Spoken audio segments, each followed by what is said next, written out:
Morning po. Magte-test po tayo ng peanut butter today. Gamitin ko na rin po ito as baseline. Um, Blood sugar reading po ito from a previous food review. No? So that was like 5 minutes ago. So I don't think na magbabago po yan. So meron po ako ditong Lily's Peanut Butter Light. It says on the bottle with stevia extract. So yan po yung nakalagay. So konti lang po. I'll get one standard na tablespoon. So punuin ko lang po siya. Tapos kainin ko po to and then I'll be back after an hour to see if magkakaroon po siya ng blood sugar spike.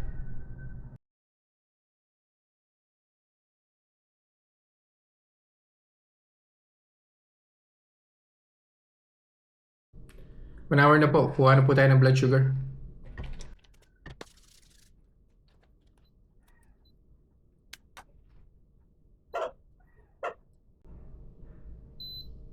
Yun. 124 po yata yung start natin eh, no? So it's 125. So 1 unit lang po yung tinaas niya. Balik po ulit ako after an hour to get the final blood sugar reading. Second hour na po. Kuha na po tayo ng final blood sugar reading.